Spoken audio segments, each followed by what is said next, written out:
Mulenge Jafu Badde Mengo akulira NRM branch mu Buganda mbalamusiza ko bajjajja ffe oba bataka babiri ndi wano bategeeza ndi bino baka bakwatako era babasale babutuuseeko okusinzira nti embeera nga bwiri mu Uganda teyawukanako n'eri eyaliwo mu myaka gy'aba Museveni bwa Museveni bye yalooza nti baali bacyankalanya kumbi yali acyankalanya omumpembe wasanya Karoli Charles Peter Mayiga Saloga Mulengejja ne mukama we Munyarwanda munne Yosef Bahabulwa saako ne bamafia abali Mengo batandiseewo enkola eyatakulekera nawe tomulekera enkola eno nga bagitandiseewo ng'era esasuliddwa gavumenti ya Museveni ne wasanya okutandika okusiiga ettomi basajja ba Kabaka abadde basigaddewo ab'olubatu era mikwano gye era badde yeebuuzaako ettomi lyetuyita blackmail ne propaganda ekintano batuusa baviirako okuttibwa nga teri wadde asobola bakubirako oli nti abeeyo gye muli mu Buganda abantu abasinga obungi Ssaabasajja Kabaka baamulyamu olukwe naddala ababeeyita bebitiibwa naddala ababeeyita abataka naddala abo abeeyita abakungu b'emmengo bali mu kulya musimbi gwa Museveni nga basaanyaawo bannaabwe ate abali ku mulamwa jjajjaffe Kayiira Gajuule ndi wano kutegeeza weppo ne munywanyiwo Waliggo Nakirembeka nti bwe mba mutambula mwekengere ng'abaana b'amasomero abasala ebitaala nti omala kutunula ku mukolo gwa ddyo n'ogwa kkono n'omanya teri mmotoka ate n'olyoka osala njala mutambule nga mwekengera buli ekibali maaso wadde ekibali embuga kabiri makaaga mu ensonga nti waliwo enteekateeka entongole butongole ng'eno yakubasiga ttumi kye tuyita propaganda era obutambi mujja bulya nga bufulumye nga basibako amatu g'embuzi okubaliisa engo ng'era bwe kyafulumako kemabega abamu bagamba nti Ssaabasajja Kabaka y'omu ku magye ga Museveni agali amawandiise nti era yali namba 7 nenvaayo wano nga ntudde wano kafoomu eggulama n'embuuza yabyogera owaayi osobola otuleeterako ku mpapula empandiike nga amagye ga Museveni namba 7 kwali munnange nga matama ntengu nze kennyini nenzija nendeeta abantu 27 nga wattu n'Abaganda abaaliko baali ba Mungu baali tebawera badde babiri nga temuli erinnya lya Rad mwenda muteri owokubiri nga teririimu n'asigala nga awuniikiridde ng'embaata esudde abaana mukaamagwanya wattu nabano batandise jjajjaffe Kayiira Gajuule nkugumya ebigambo ebyogerwa oli musajja mukulu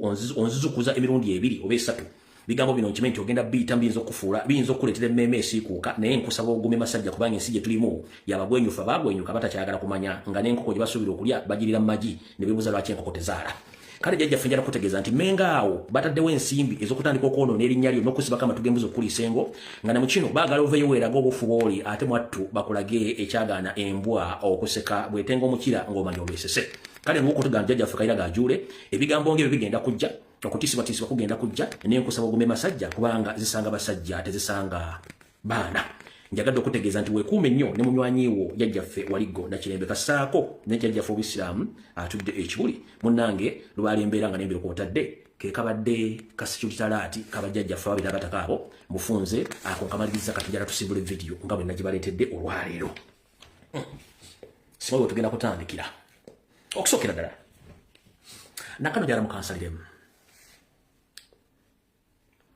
abantu bangi bazze mu inbox yange bankubira amasimu ngamba waaye nga tuyogera ku nsonga za zaake nga bamuli bubi ne bagamba naye mumanyi nti emyaka gye nina tegikyaleekaana nnyo nzize mala kwetegereza ensonga lwaki wano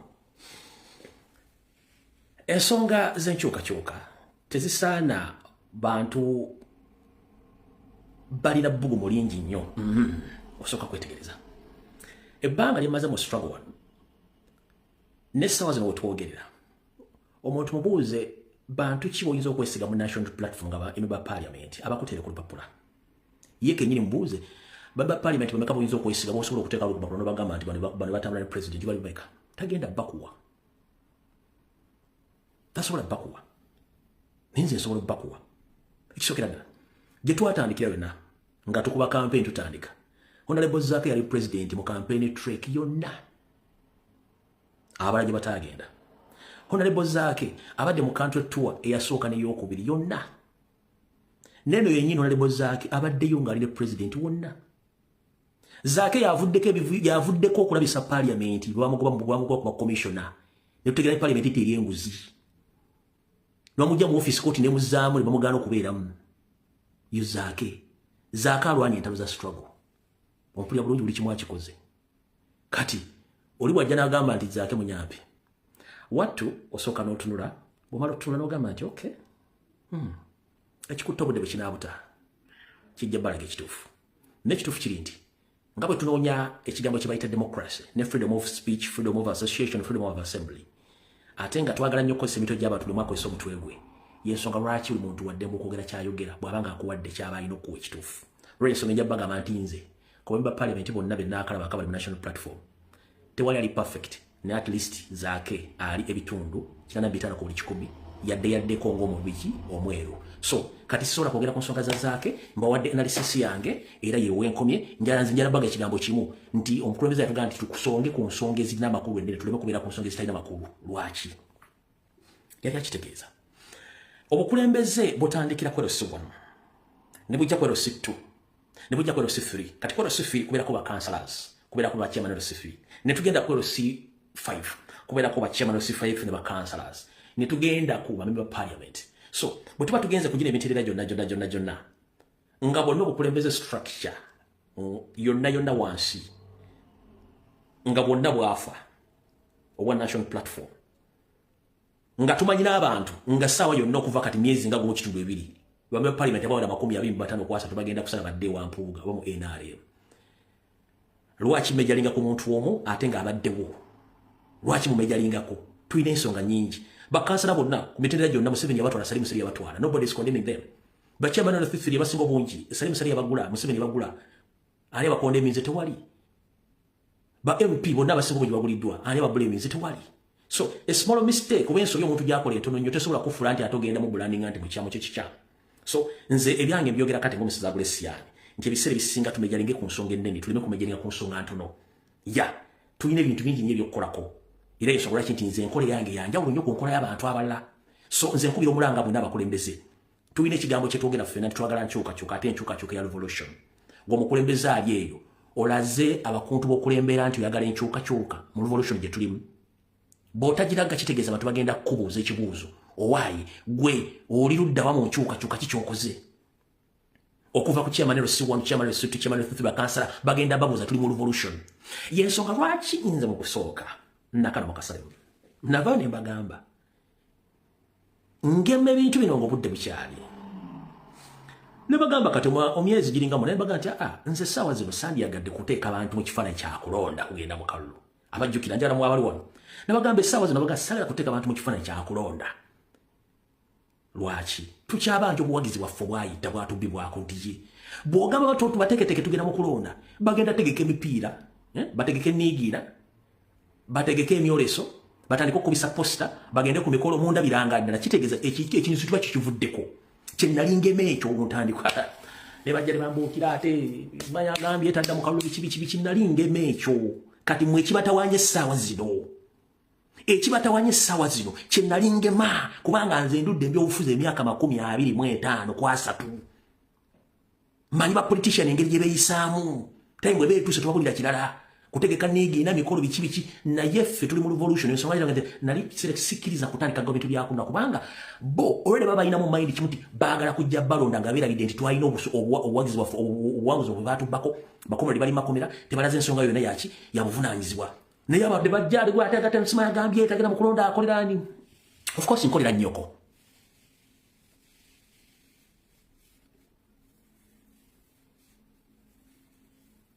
kubanga gwali kuno nga tukola emirimu gye gimu nze mbadde ndyofuzi emyaka 3 buli kimu nkimanyi manyi ddi lwenyingira wali manyi ddi lwengenda wali manyi ddi lwenkola ekintu okitegeera manyi ddi lwengenda okukola ekintu yensonga lwaki nze sigaga nti kola kintu gundi kubanga basing on the reality ebyobufuzi bya Museveni byakusooka kubala nnyo kubanga asobola okukuba omupiira nga tumanyi akubye omupiira omuntu azoganyiza parliament yo nazoganya Anita Among bamuyitani zake omuntu alabisiza mpuuga to that level abadani zake kati bwokuba zaako bokolerani amasking okolerani bwokuba zake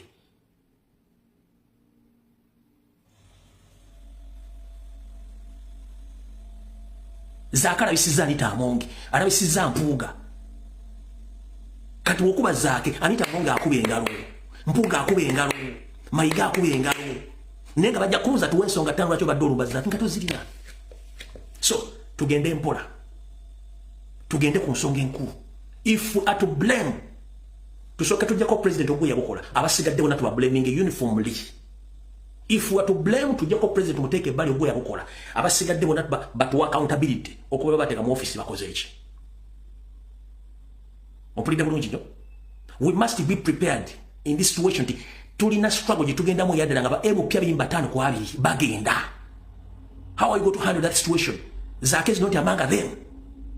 Zake is not near among them to cross ogenda mu NRM.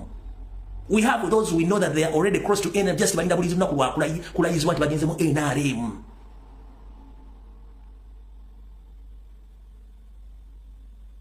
Ndi mu struggle lwa gwanga Uganda. Nange ng'omuntu ne family yange. Nkulemberwa president omulu Kyagulanyi Ssentamu. Ompulya bulungi nnyo.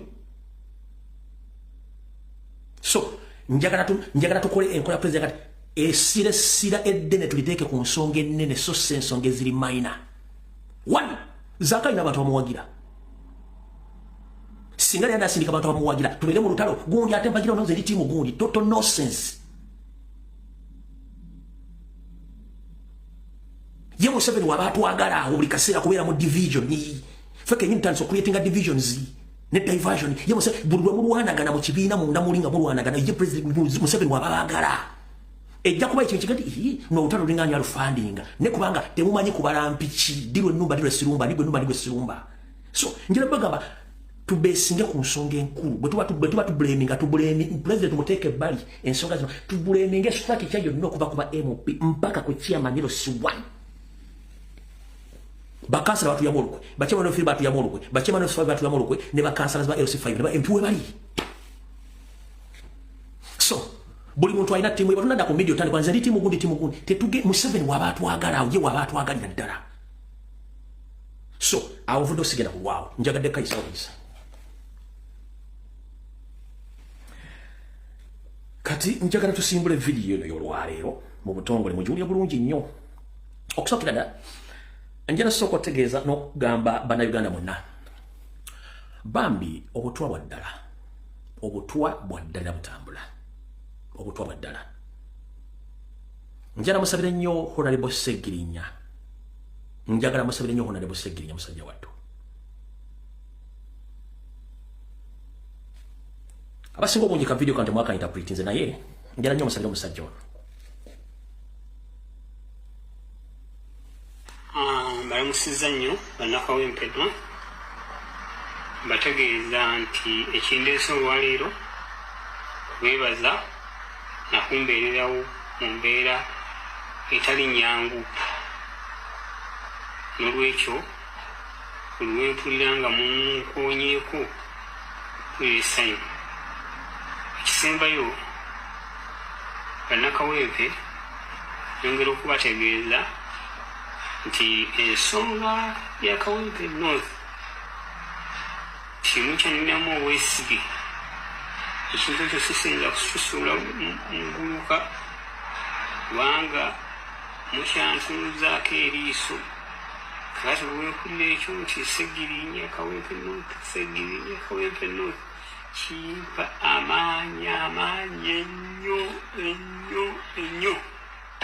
n'olwekyo bannakawempe nga wemundaze nti mukyanjagala naye ngembawulira nkyabaagala ate ngenda kudda ku luno na mutima n'olwekyo mwebale nnyo mwebale ddala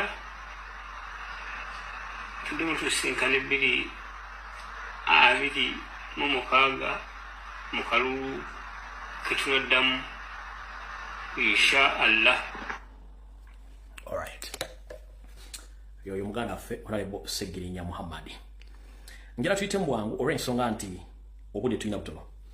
Napostinze ka video kano ndoze ennaku nga 2 mbega ne bagamba nti nze ekyandeta ku social media n'okulwanirira ne president wange kyalwanira Robert Kyagulanyi Ssentamu kwe kukyusa obukulembeze mu mirembe nga tewali kuyiwa musaayi. Nkiddamu president wa Robert Kyagulanyi Ssentamu alwana era ekimulwanyisa kwe kukyusa eggwanga Uganda nga tewali muntu afiiridde obulamu bwe.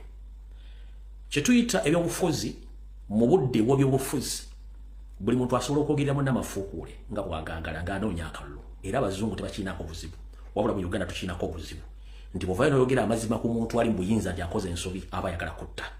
Akatambi kano ngenda kuddamu nkabazannyire kino kye kinwanirira kye kyandeta mu struggle tewali kirala kubanza nabagamba in the first place sina office gye njagala sina kifo kye nwanirira nwanirira gwange okukyusa obukulembeze nga bakubya akalulu oveewo office ogikwasa omuntu omulala omuntu mulajje President Trump ne President Biden saako n'omukyala Kamala Harris babadde mu byobufuzi eby'omuliro nga beetwala kigambo ku kigambo ebiryo ne bitaliyo wabula akalulu olwawedde buli omu yakongratulatinze munne era yatute n'obudde obumuyita mu Oval Office ne boogera era namugamba nze ndi ready okukola peaceful transition ku office yo ogitambule kino kyenwa sina kirala ze tusulanira ko sibo eresuwa simajala bakansala nowhere njagala peaceful transition of power kye kinwanyisa kyokka kino Mr. President-elect and former President and Donald, congratulations, and looking forward to having like we said, smooth transition.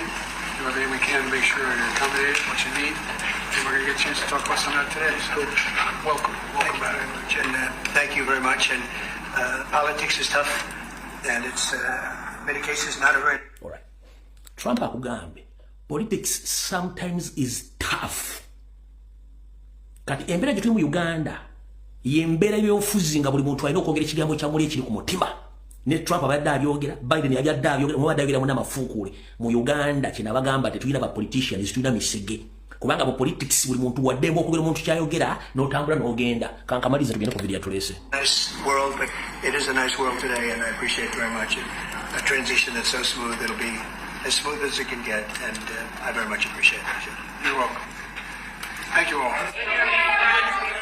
Ekyo kiwedde kyenwanda sina kira kyenwanirira kala bwetuvaawo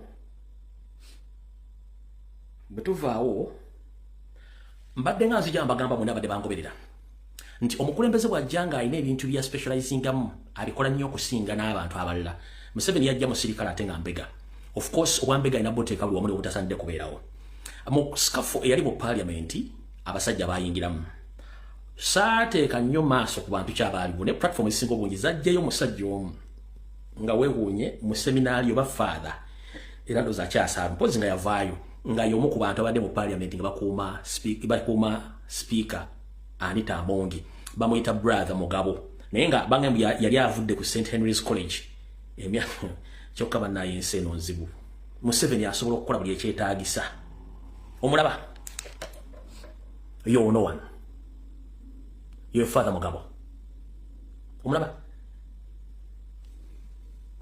kati yo no one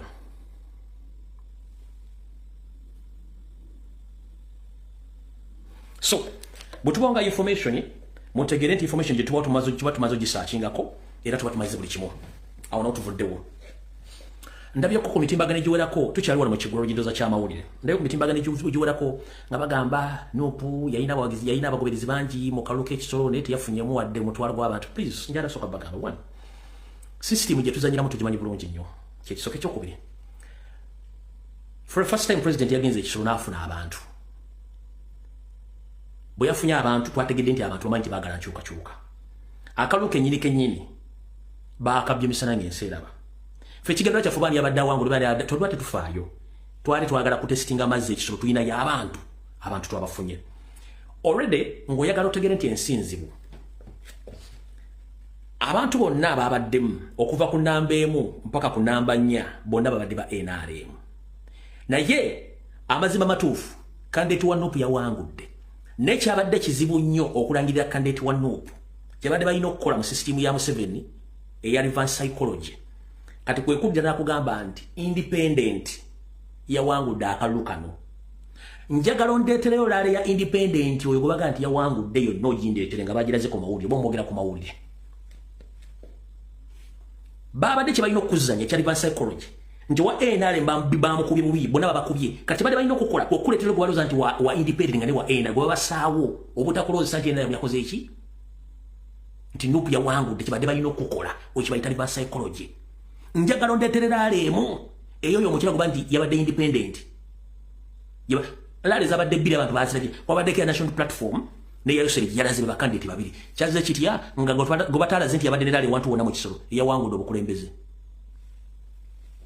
mukozeseko obwongo bwomwe kati ba propagandalist bona ne ba blackmailers mwena ba social media ba NRM njala mufune ku magezi agategeera genda okebere mu archive za social media zonna kabe mainstream media ondageyo laale mu campaign laale eyo independent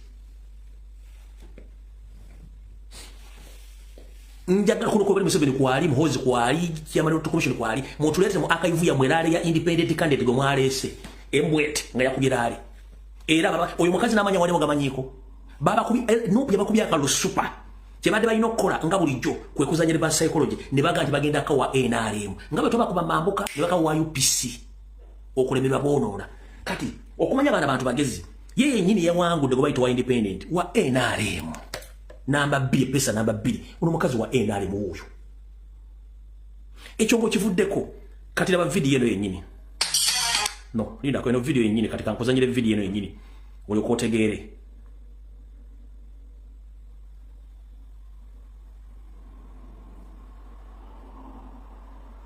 sasa itade mu archive kweli ngizo kuba sagitade mu archive nga najera bidere misiya le misi okayino as the returning officer of Soweto district in accordance with section 72 of the Parliamentary Elections Act CAP 177 declare Akifeza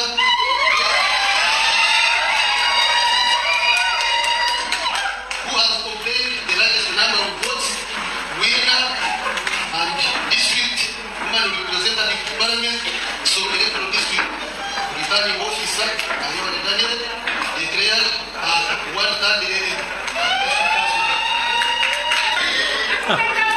Yakade kigalo wabuli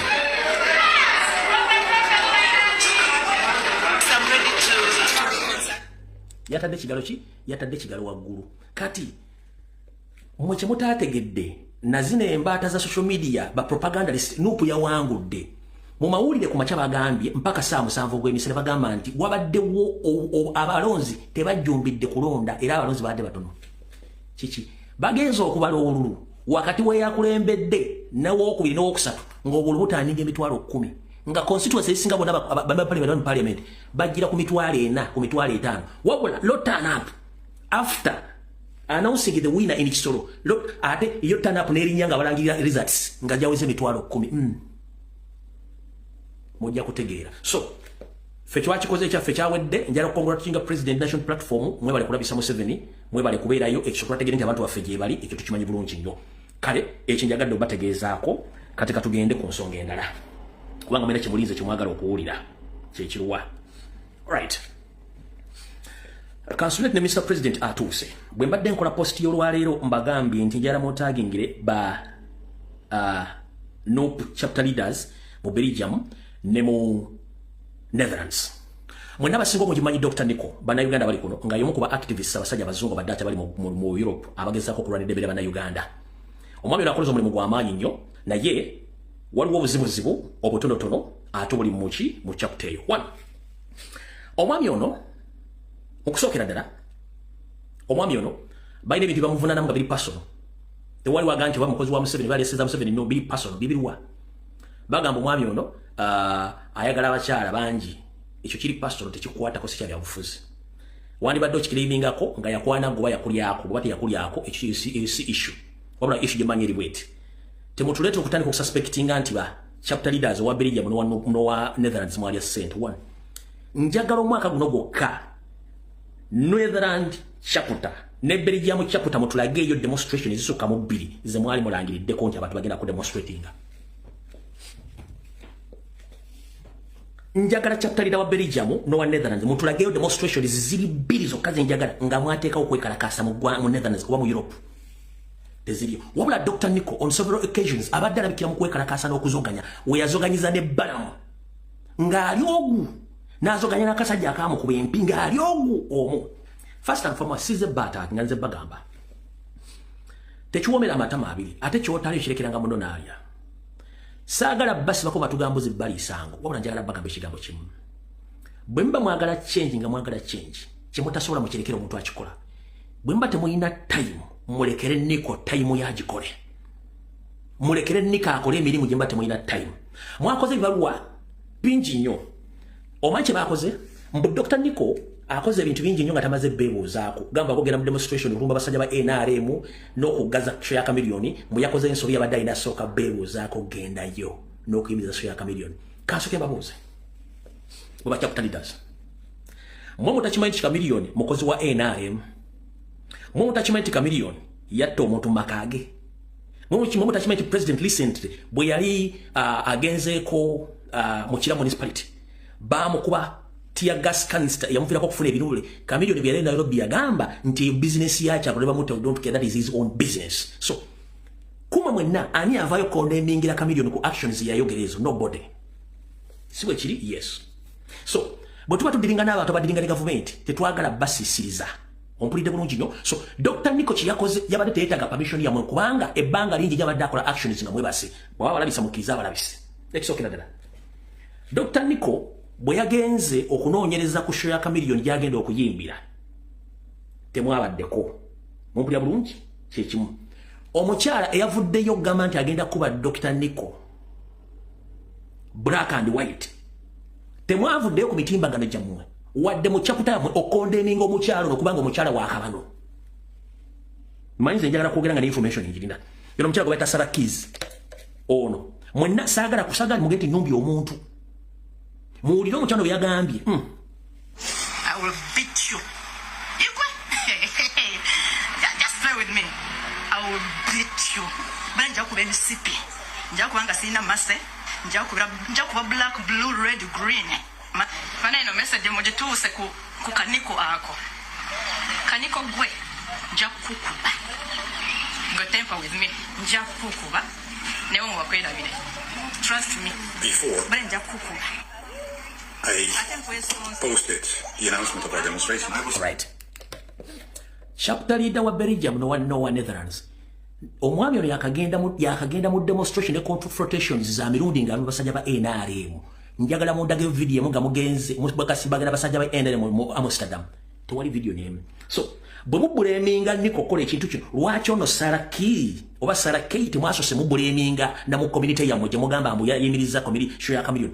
Lwaki ono yafunza video nga agati agenda kuba Dr. Nico gomanyi kali mukulembeze munambo lwaki temwakikoneemize lwaki mukoneemize Dr. Nico Dr. Nico yagenze n'afulunga case na reporting ku police n'ekifo ne kigalayo show we yabadde n'okusooka okubeera abaami bano n'abakyala bavudde ne bawandiika ekiwandiiko kino nga bavumirira Dr. Nico wulira kye bakoze bagambye bati for immediate release 15th of November, that is today 2023, condemnation of inappropriate behaviors and remarks by community member. The NUP Netherlands and Belgium chapter is appealed by the recent remarks made by Dr. Nico Snodrin, a distinguished member of our community and European ambassador of our President Robert Kyagulanyi Ssentamu. The comments, which we have been widely condemned as a tribalic, divisive, Dr. Nico has been dismantling cementing videos and other materials calling for cancellation for said concert by the artist Jose Chameleon. Awonsose kumuzaawo katono. Kati, since when nga NUP chapter Belgium mu Netherlands mukona ivinga neva state agents ogenda otegeka concerts mu Netherlands oba mu Europe? Does your president perform in Uganda? Does our president Robert Kyagulanyi Ssentamu perform in Uganda? No. Why? Because it is the state led by Museveni stopped here. But you supporting the state agents to come and perform in diaspora in Netherlands, and you are condemning the man who came out strongly to condemn or to protest. Mubadde luddawo basajja mmwe ne bakazi mmwe tugenda maaso.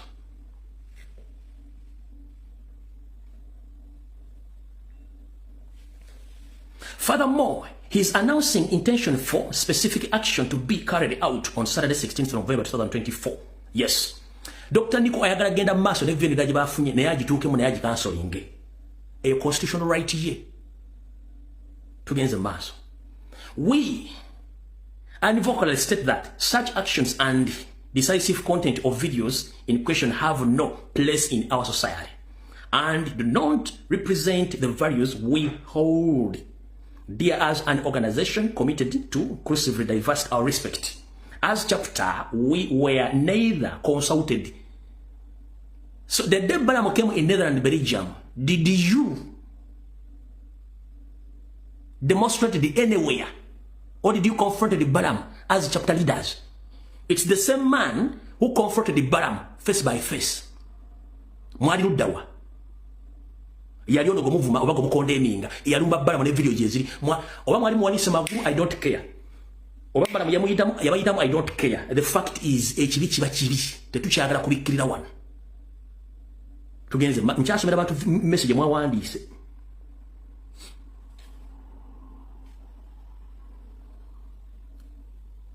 nkyagenda mu maaso wano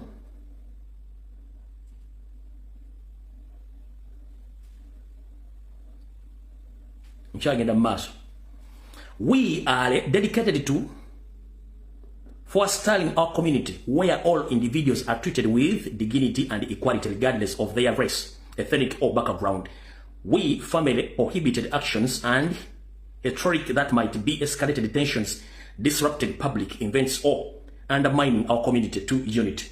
The view expressed by Dr. Nico are inappropriate and do not reflect with the principles that our party advocates. Mwatuka mwafuka ba Black Dachi. Mwafuka ba Black Dachi. So, bwemba mugamba nti Dr. Nico byakola tebigendera ku mbera zamwe zemuyitamu n'obuntu bulamu n'embera zamwe zimulimo ng'abantu zemuyitamu community yamwe. We don't discuss community issues, we discuss national matters. Dr. Nico is on national matters, not community matters, because for you already take yourselves as Black Dutch. Awusi wamwe muli eyo nga bapangisa anytime lenta gwako ni mudde wamwe nchiddamu muli bapangisa Netherlands zesa na lenta gwako ni mudde wamwe. Dr. Nico chabajjukiza. So if you're talking about a community, which community? Tugenze maso. We urge all our members, the party and community, engage in constructive dialogue and promote understanding, tolerance. It is vital that we can come together as a community to reject hate and work to unity. In the light of those recent events, we respect individual opinions. We must emphasize the personal view and action do not represent our official position of our chapter. Thank you for your continued support. We navigate the issue and strive to create more inclusive environment. Kati byebigambo byabo yabayita ba chapter leaders. Tugenze mu maaso. Kati ulira abantu abali mu condemninga Dr. Nico. Bachali bano kuliko n'abantu abayina amanya mu WhatsApp groups za chapter nga amanya ago tekasobola kunemingi wanjo negundi. Bibatambuza propaganda ne blackmail against Dr. Nico. Bagenda maaso ne bagamba bati. Eri abadde special message boje bakoze nga leaders against Dr. Nico. Naye wabuuza mufatine Dr. bagenda kugamba Dr. Nico mbu simanyi akwana. Please. Dr. Nico kwana musajja. Bobako kwani nakugana nakwesiba kugira ku police. Muli munsengo nju. Bobata kwata ngako that is none of our business. Tuli mu struggle. Tugenze maso. Kati bano bamukuba intruders abaganti bali mu chapter national unity platform bile bawandise towards Dr. Nico bamutaka ku blackmail. Onamanya ge the real name bamuita Chris. Yeita Chris. Karankoma. Njagala omuntu yenna mu diaspora oba mu European chapter ambuli omwami gwe bayita Chris Kalanko wo mumanyi kuno kwe muli njagala yeno omuntu ali mu Netherlands ngomanyi Chris Kalanko mumbude wano mbo the second sasa tumpandikira Chris Kalanko mumanyi mu chapter ye Netherlands obanga mukulembeze ngenda basobera ebintu bamuwandiseeko njagala omuntu ali Netherlands zibo mu European chapter ombude Chris Kalanko mumanyi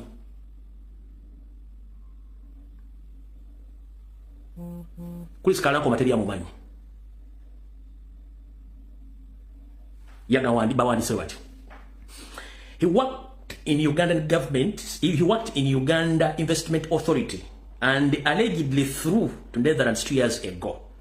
Chris Kalanko AK professor is the spokesperson and been writing all hit pieces against me or Dr. Nico was Deputy Chair Bruce Kwikiriza is the whistleblower that spread the allegation that I have sex with underage girls. Kati mukuru Deputy Bruce Kwikiriza, the whistleblower, or in Netherlands or in Europe. It is very easy if you have evidence that Dr. Nico had sexual intercourse with minors. Please go to the nearest police and report Dr. Nico. Stop your propaganda and blackmail. Nchidam, Deputy Chair Bruce Kwikiriza. He's the whistleblower that spread the allegation that I've had sex with underage girls and abused Ugandan women. mbwera abadde yeegatta mu bikolwa ebyokwegatta n'obwana obutaneetuuka n'abakyala bannayuganda mumpulya bulungi kati mukulu Chris Blues chair bamuyita deputy chair Blues kwikiriza manyi vili nejja kutukakera kweri bw'oba olina proof ku Dr. Nicholas Strongly nti abadde akozesa abaana abato eyo criminal offense teyeetaagako na witness bakwata kasita evidence weri mugende muwabire Dr. Nicholas nti abadde akozesa obwana obuto obuteneetuuka mu bikolwa eby'ekintu ekikulu period. Eno ensonga nti abadde abusing Ugandan women nga abateeka mu sexual intercourse omuntu yenna obanga ali 18 years and above nga mukyala abira options bbiri. One, either agaana oba akkiriza bw'oba mukwase by force etteeka weeriri rape case weeri olaba celebrities abasambi b'omupiira abazanyi ba firimu tajira emyaka 4 bavuna n'emisango gya rape kati mwemba mwagala kusuula Dr. Nico nga mulina obujulizi nti abadde akozesa bannayuganda lwaki temugulako misango mudidde okuyisaba mu bweyuganda obw'ekisiru mubuleetamu oyo musajja kasita balamu yagenda e Netherlands n'agenda e Belgium n'asinkana ekisajja ki Titus kati kyafuuka simanyi kisefa secretary mu Belgium Ugandan embassy ekikola oyo mukyala gwe bayita Marjan Black demo namanya nti eyo chapter zifudde ziwedde kati banga bayita baliida bawandiika ebintu bino ku muntu ali active nga bo tebasobola kubeera active kati wulira Rebecca Gwochaya is the cheerleader that since my ex Susan and me organized a very successful conference, he hates especially me and my ex, but also me. Agambye Dr. Nico Sodri nti mucha Rebecca Gwochaya ndowooza yinantebe nti okuva ye Dr. Nico ne yaliko muganzi we omukyala Susan lwe baategeka okwekalakaasa okwali okw'omuggundu oba okwali okw'ekikulu ennyo mu ggwanga eryo abakyala bano abayita abakulu batandika okumulaba kyamulinga essalambwani aseeke n'okutuuka olwaleero byebigero muwogerera sigenda genda into details wabula njagadde bategeeza banja bane basebo tuli mu revolution bwabanga Dr. Nico asobola okuzoganya kamiliyoni n'azoganya balamu nga mwabayita balida mutudde please bwemba temulina budde muleke Nico akole kyalina okukola bwemba mwagala asooka abeebuuzeeko mufune view ye oba afune view yammwe muyina interest already yakoga musajja yazo okuyimba mutemu akolaga ne government kanate mugamba nti ate mwandibadde asooka beebuuzaako ng'omuntu yagamba mukulembeza atufuge yago twalonda nti akebe kati ya gasi kandi mukubireka mutakubanga business mukoleraani ne muvone mugenda ku mutimbagano ne muwandikako ebigeri ekikulu ebintu bigeri ekikyamu ngenda basaba ekigambo kimu please bwemba mwako wokola ebyo struggle bive mu sigale makanga mu ne business zamwe bwaba Nico ne group yendera je simanyi basigala bakola emirimu gye basigala nga bagikola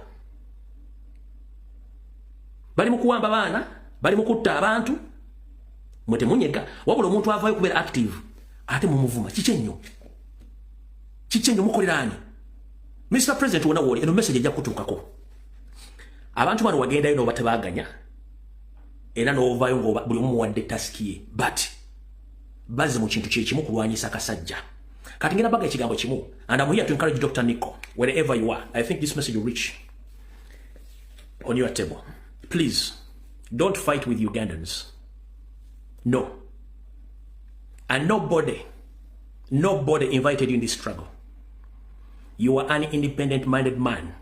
Please continue to do what you know the best for the sake of Ugandans. Leave Ugandans alone. Some Ugandans are confused and some Ugandans diaspora, they are somehow comfortable where they are right now. But if you can still fight for Ugandans, please do it with a lot of power. Forget those people. You don't need to get consent from them. Because it's now approaching a year. Nobody has organized any peaceful demonstration in Europe apart from UK. Please continue to do exactly what you are doing. You don't need any consent from them. You don't need any consent. Just work as you, Nico. Because they might be infronted that they are dealing with something which they don't know. Mr. Nico, kola cholino kola ngo omuntu lwanda bana Uganda gwenga gwepa ku bana Uganda bali comfortable. Abambali wa denvunza tebagala kutegeera.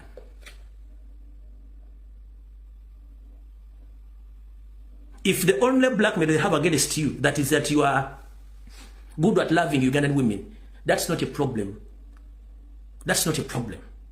Whoever have any case against Dr. Nico, please go to the nearest police station, open a case against Dr. Nico. Police will question him, he will answer. But muri WhatsApp group mwogera kasasiro temusobola kuvayo kola biri mujja struggle ne diaspora yonna yafe ya Europe yonna yafa. Ekyo kyo kibagambye. Ate ensula kirija kola WhatsApp group mwogera kasasiro nja kufuna erinnya n'ekifaananyi tunaava bubi. Ekyo kibagole sina kwentisa kisa wabula nkubulira ku by'eggwanga litunda banayogole bayita mu Uganda abantu bali mulira passport simayiza za blue za red mwafuka badaaki. Awo muliwo temporary muri bapangisa mujja kuddewa mmwe. Tewali kiri muga nti ko smai community standard smai community behaviors nga bana Uganda bafa tekirijo. Gwe mutu kidoga mukumbu mukonde kusaza musho ya kamilioni akolera ani.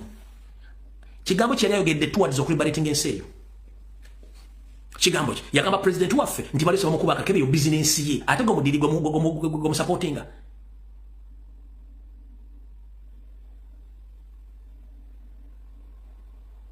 Bagamba tosala gwa kawala nga tonawulira gwa kalenzi. Mbadde ntambulira ku gaayo ono nga buli kimu kimanyi kyakola. Ebibyengo omuntu ng'omusajja ebyokwana tebinkwatako. Bwe muleta prove nti yanyampa wa munyampi naye mugimpe nja mwambala. Nebile bisigadde sime bakazi. Amateeka gafuga abakyala mu Europe n'abaana gali kiriya nnyo just yoli andepinze police ejirawo simanya yagadde akaana akato police ne buli mu WhatsApp muzungiro mulimu mukago mu kanzu simanyi ate avunya sex n'obwana butubuli mugende ku police akaana mukateekeko kalete evidence bamukwate obandi yalepinze omukazi nga tagadde bamujja mukwana amagulu bajja mutwalanga mwanga. If not that please muleko omusajja akole byalina okukola. Omweru walwanira nsi yamwe muri mu comfortable zone muri kumere muri mu kulya pizza muri ya KFC. Nze namanya kasitambala muyajje mudachi nabye Belgium Belgium waliyo Titus oli seruga namanya nti chapter ya Europe egenda kufa. Wabula ndi wano okuencourageinga mwenna abaana bagali nchuka nga mu Europe please buli omukola kyosobola muve ku bakulembeze abambe baffe banazuuka buli muntu kola kyoyagala awonvuddewo.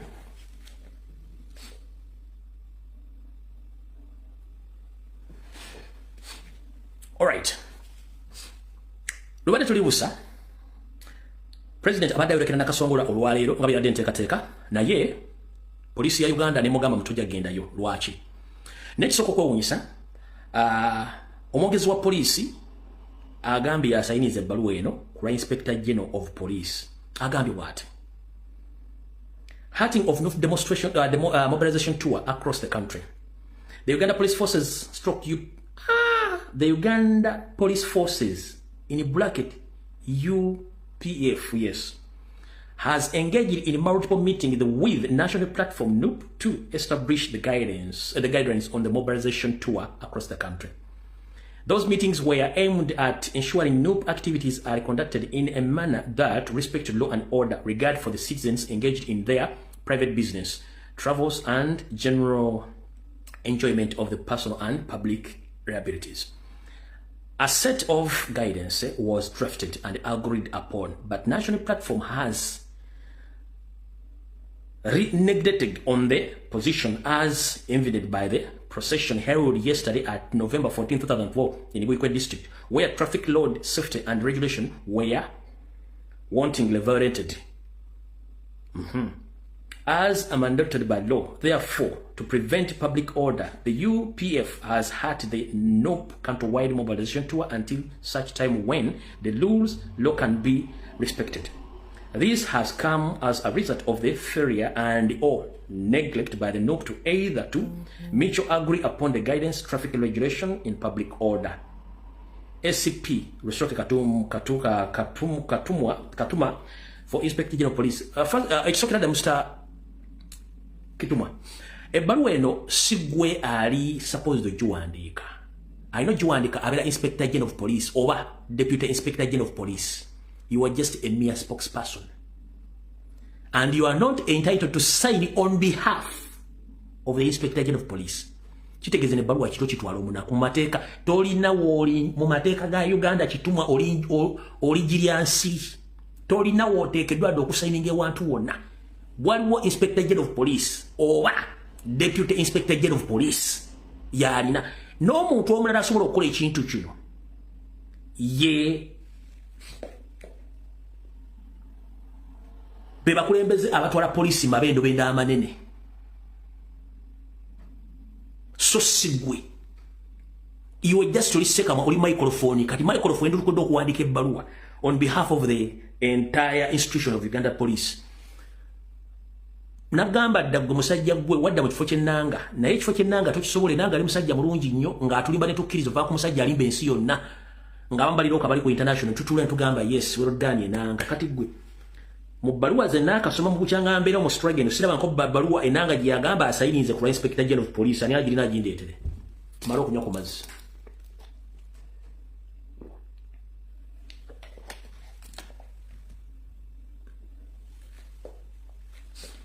Njagano lete baluwa emu nge yaliko omwogezi wa police enanga awandise baluwa nagisayininga ku Inspector General of Police Fred Enanga teriwo naye kati olw'okubona wakawo mentality kitumwa Lusoke ate nga ajatamidde naturally is mutamivu naturally lutumwa Kisoke is a drunkard lutumwa Kisoke naturally is a drunkard bw'aba ayogera he looks to be a drunkard bw'aba atambula looks to be a drunkard awandise baluwa ngera ali drunkard kati ebbaluwa enesobola kuwandikibwa the Inspector General of Police oba his deputy era yalina okusosigwa omuzindaalo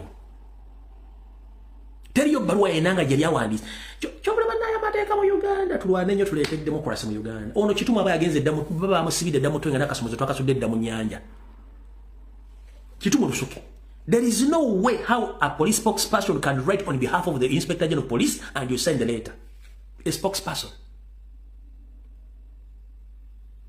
First and foremost in this letter, you said that Noop violated the traffic laws and regulations.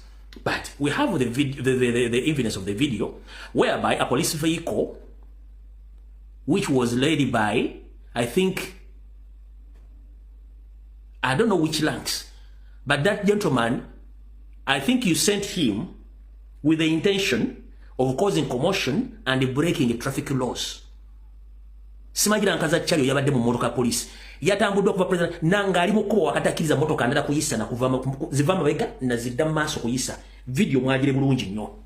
Kati walabika motoka ya president Kyagulanyi ng'etambulira wakati oba motoka yonna ya convoy ng'etambulira wakati mu kkubo breaking traffic laws. Kituma Lusoke. You sent a police vehicle which each and every Ugandan witnessed that vehicle intentionally. It was sent to demonstrate what you've written here in this letter. So it was a well-planned move. We have the video evidence. Tulina obulabe bulaga nti police motoka police yabadde mu Uganda simanyi badde waddalaki yatambuddwa ku president ng'egenda eblocking motoka ezibe magene zigenda maaso police kwenyini mwakikoze. Bwe tuba tugenze mateeka Lusoke oba Kisoko oba Lusoko oba waliwo bino ebisoke waliwo gana amazike bayita ebisoke ani agamanya amazike bayita ebisoke ate munna ekikufaanamu waliwo gana amazike ge bayita ebisoke in fact baba tumamanya nga abantu gabafaananira ddala kati waliwo amazike bayita ebisoke kati wandibanga kituufu erinnya bakugula mu ezike bayita ebisoke mwenna njagala muŋŋambe temwalabeko motoka poliisi betambulira wakati mu kkubo nga teyisa nga yisa genda kuba tia gas n'okubulookinga waliwo emmotoka national platform eyabulookinzeko traffic teriiwo si Kisoko bamuyita Lusoke waliwo ekizike waliwo amazike waliwo ebisoke waliwo amazike ge bayita ebisoke katale kayono gaayo omu ku byo awo tetugenda kulwawo katugendeko wano masoke mbajjeyo eyo ate tuddeko wano ko katono. Alright, nyongera bajjukiza nti ku lunaku olwokusatu saasobola kubawa information ginairo bawa kanjiba olwaliro then tugendeko ne wane walla. Alright, nze nga mbasomesa ekigambo kye bayita silent genocide nekibasomesa ne mukitegeera era kikyagenda mu maaso era nga netwogere nabawulidde essomero eryali likola emirimu gy'okulima abaana nga tebafunye lukusa lw'abazadde era waliwo essomero wano eddala liri eyo saidi Zemitiyana nabo bagemye abaana abantu nga tebawadde lukusa. Ono yabadde Justus head teacher yagambye ati good morning dear our beloved parents of Goodwill Baptist School. This is to inform you that I received a team of nurses from Kamukuguzi Health Center immunizing girls from 10 to 14 against cervical cancer. They were immunizing HPV vaccine. I could not allow them before getting consent from the parent. They gave me a deadline of today. I want every parent to advise me on what to do. Thank you very much, parents. See, kati mukulu dimansita. mukulu dimaster mukulu justice said teacher njagala otegere nti omuzadde bwakusindikira omwana omuzadde si abategera abazadde abasinga batusomeseza naye nga bo tebasoma bw'omugamba ekigambo cervical cancer tajja kitegeera omugamba ekigambo HVP tagenda kitegeera naye mugambe nti basindise wano abasawo bagenda kugema abaana ku kansa omwa gwa n'abaana ku myaka 10 ku 14 ng'omwana otanazala mukono mabega kale waba akozizaayo yali akugambye konti efuna otabanyizibwa mu bitundu byange ebyobukyala ebindeetera okuzaala nti tebiriiwo tomanya kigendulwa ki kati Uganda n'abasomesa bonna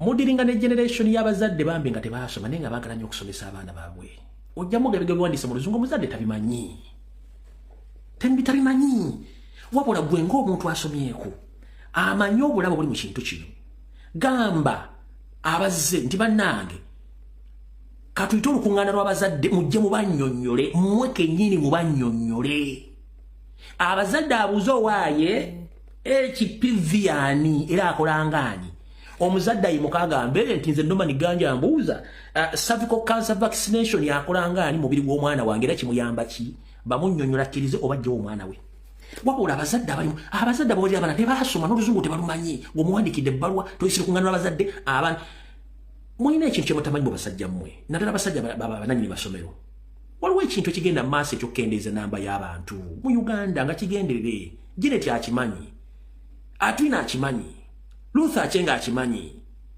gwe singa omwana wo gw'ozadde ng'omusubiramu abazzukulu bamukuba eddagala n'atazaala ow'obulenzi n'obuwala n'atazaala ogenda kuzukuza ddi gwe ng'oli awo kumya ekimaleeto kyo n'ensaata y'eri awo kati almost abaana abalenzi bafudde ensaata abaana abawala bafudde maleeto ziri awo tezigenda kuzaala ziri awo bakula mubiri bajinje museninga tasobola kuva mu wadde akaana akalema kyemutasobola kufokasinga kula baana babandi mugenda batta muggala abaana babandi nabaana muggala abaana babalenzi oba enkwaso nowingire wa anowingire nga mubaggala nga temukimanyi lwaki tabalinde waka Edimansi tankubuuza lwaki bagenda obuyinza bwonna omuzadde bwakuwa omwana we abakuwadde obuyinza ebitundu 10 ku 10 okuma omwana we kubanga bimujjuzanga bwe mukoleranga nti omwana mukuwadde amusomese tembaamu yakumugema oba yakumulisa malaga mubaamu nti omwana wange bwalwala mujjani omunziize oba mumpite naye mmwe kyebagambe kati ekyo nga tukivuddeko nakyo mbadde nkibanyumira katugenze ku economic genocide buli muntu kwata ekitabo olize ebintu bino wammanga osanga munaddamu amagezi kyetuyita economic genocide okutta ebyenfuna kagenderere ng'omukadde akogga eri bannayuganda naye nga kino bakikola mu Buganda wokka. Listen very carefully. Yoseri Tibahabulwa ono kennyini gwe mbanyonnyolako kansoke mukuzanyire wano omuwulira bulungi nnyo omuggwe ennyalwe sooka owulire wano bulungi nnyo. This paper on the 22nd of May 2022 it said in quotes coffee deal stinks. That's what they were saying. Nti entegeka zetulina kumwanyi ziwunya. But key culprit will not be punished. Key culprit is myself. I am here. I am abundant here. Let me say, Anamkwatako. I am the promoter of the tea, of the coffee value addition. Yo. Kamukwongere wano otegere bulungi nnyo. You remember transport? Passenger transport. We never intervened. We allowed the UTC to die. People's bus of Jinja to die. Now, what is the... Akogambye atya? We allowed UTC to die. People's Transport Company Jinja, we let that company to die. Yo, katugenze mu economic genocide. Nkutumiddeko mukwano gwe bayita Shama ku TikTok abasomesa foreign policy. Abasinga obungi mugoberere omwami omuyita Shama abeera ku TikTok okwo asomesa abantu foreign policy. Mujja mugobera mujja mutegeera. Mugane kutumiddeko Shama Uganda asomesa abantu foreign policy katugenze mu economic genocide yerwa. Yoseri Tibahabulwa tabaisura ne ekibiina kya National Base Movement enkola yaabwe y'okusuula ebyensuulagana okutte ebyensuulagana buli muntu afe babikola nga bakimanyi bulungi nnyo nga enkola ne bagiyita economic genocide nga ereereddwa mu Buganda ng'era eri ku Baganda bennyini. Yagikola atya? 1 yasooka natta kye tuyita ekyokusoma n'akitta education system n'agitta natta ebyokulima n'abitta mu Buganda. Najja n'akuttira ebyobulunzi n'abitta. Wane ebyobulunzi kati birimba China n'abayindi. Nga nennooni gye walyanga n'owunya empuuta ku ssomero wiki namba. Wallahi oli yago bayita fire mu mmanyi. Kati kamba nyongera ekintu mbate mu kimanyi. Omugenzi fire bon erinnya fire lyavaawa. Twalina omuyimbi Kafulu era ayinza obutaddizibwawo. Omwami bamuyitanga Fire Lutaaya yabeeranga mu ggwanga lya Sweden ng'era munnaffe Maddox Sematimba Semanda. Fire ono wadde yafa ennyimba ze buli lwetuwera ennaku z'omwezi lumu Desemba bakuba ennyimba ze za Christmas mpaka kuwulira bubi. Era wawulira ennyimba za Christmas nga zitandise za Fire zivuga abamu tunyiiga nga twagala tubulira tuba Christmas gyeri kubanga tuba tuyingiridde akaseera akutusaba ssente ne tutwakala ng'embaata ebuuka omwala. Kati omugenzi ono Fire Lutaaya bamu ku bannayuganda batono nnyo abasooka okufuna obulwadde bwa siriimu oli konko kakongoliro yasooka ng'amaanyula n'enviiri ng'akutwa n'ebitundu by'ekyamuli supa yali kakongoliro. Kati Fire ono yava mu buntu n'akogga n'asigalako magumba gokka amaaso ne gavayo ne gaddaano kumpi. Kati ekyo ekyamuggyako omubiri gwe ne kimulaga amagumba ne kimufuula nti ennyama ewedde kuba mufudde Fire. Kati bano Abachina Museveni bw'amala okugaba ennyanja Abachina nga batwala ennuuni nga batwala ne kyetuyita emiwula gyonna kati ne basigaza nga batulekedde omutwe n'amagumba nga kyetuyita skeleton kyekyakituumya Fire. Muze mutegedde bulungi. Mukitegedde bulungi. Lwaki bakituuma Fire? Naye ate weera bijjina emiwula egimu egiri ku kyennyanja bagiyita fish fillet. Ekyaluzungu emiwula egyo bagiyita fish fillet. Amanyi okulya mu restaurant ku self service ku breakfast one ku lunch. Ezo fish fillet emiwula gy'ebyennyanja gy'emiwanvu gye basiika ne bagiteekako amagi n'ebintu ebyo n'ogiryanga gyomba baziyita fish fillet. Kati kigambo kinga ekikwatagana naye nga kino ekya Fire kyaviira ddala mugenzi Fire Bongo Lutaalo okuba nti yali aweddeko omubiri nga magumba galabise kati kibayita fillet. Kati bw'olya fish fillet ate kikubuzaabuza n'ekyenkugambye fish fillet kirala nnyo. Gy'emiwula gye bawoola ku kyennyanja oba engege oba empuuta ne batandika ogisalaasala nga mu bupiiso buwanvuwanvu buli obutunda mu restaurant bayita fish fillet. Bagijja ku ngege ne ku mpuuta ne ku bintu ebyo mukitegedde bulungi nnyo. Alright. Kati eno sector n'agitta bannayuganda banange okulya nga fish fillet. Ne batandika okulya Fire. Fire ono bamuvuga okuva eyo gye bambi bakamuyingiza ebyalo ng'ajja akyumako n'enswera bannayuganda nga balya economy n'agitta. Ne tugenda mu by'obusuubuzi kye tuyita trade. Trade eno ebitundu 80 ku 100 bibadde biddukanyizibwa abasajja Baganda. Awakana jangu njako kuba oluyo oyike Windows ate sizza Windows engulu. Ebyobusuubuzi trade mu Uganda ebadde biddukanyizibwa Baganda ebitundu 80 ku 100. Awakana njako kuba engolo oyike Windows. Ale sinda Windows update. Trade n'amutta. Ne tujja mu transport amweyogeredde yatta UTC natta Usimanyi Uganda Post Transport Company azitta. Eyo nabanga economy y'Abaganda agijjeewo. Kati kyakola ekirala kiri luddawa. Mu economic genocide. Yaddira bannayuganda bannakabala bonna ba industrialists oba industrialist abaali basajja bakafuluma okutandika amakolero bonna amakolero ganaagenda nga agateekako emisolo n'okubaavuwaza n'amataka n'agatwala factory n'azijjawo ompuya bulungi nnyo. Kati bw'amala ozijjawo abo n'abateekaawo. Kati waliwo mu luzungu kye tuyita factors of production. Factors of production emisingi okuyimirirwa okufulumya ekintu kyonna ekikolebwa mu mafactory. Factors of production za kinyonyodde bulungi nnyo emisingi oba emitendera egiyitibwamu okufulumya ekintu kyonna ekikolebwa either makolero oba ekintu kyonna bwe yagala kufulumya ekintu kyonna kuba production kwe kufulumya. Kati factors ezikola ezetuga nti factors of production Museveni yazikwatamu n'azinyiga n'azijjawo zeziruwa. Factors of production mulimu ettaka, mulimu abakozi kye tuyita labor, mulimu ne capital. Capital z'ensimbi ezitandika okukola emirimu oba capital z'ensimbi zotandika okukozesa ekintu kyonna. Kati oli ajagalira ettaka ate libeera bitya? No. Omuntu yenna agenda okukola ekkolero oba agenda okutandika ekintu kyonna weetaaga ettaka. Eyo ku factor of production. Kati Museveni ya making sure ettaka lino asooka n'aliwamba. Bw'amala oddiwamba n'alireetamu enkaana between ba landlords ne ba tenants bananyini bibanja. Kati bw'awamba ettaka eryali sigaddewo n'aliteemu enkaana. Mu enkaana zino omuntu nga obadde ogenda kukola katugambe ka small scale factory by industry oba ozimbyeko ennyumba z'abapangisa ne bajja ne bagamba nti ettaka wozimbye si liryo. Kitegeeza investment ssente z'otadde ku ttaka eryo bagenda kujja obuyimba babusendewo. Kitegeeza there is no stable. Economically toli stable. Oba ontegedde kati ng'abantu basenze mu lutobazi bagenze basende eno wawayola kati abantu abo economically tebali stable due to the problem of land. Ndoza mukitegedde bulungi nnyo. Mukitegedde bulungi nnyo nti fact esooka ya ttaka yamanya nti ettaka kya bugagga n'ateekawo obubbi bw'ettaka n'okunyakula ettaka n'alanga teri muntu yenna asuubira kukola kintu kyonna nga ettaka lino alina ku bwe alina bakyankana teri muntu ng'osobola okuyina kyogenda okukola ng'ettaka liriko ebizibu noba ng'osobola okukola tolina kyosobola kukola awo tuvuddewo tugenze ku kye tuyita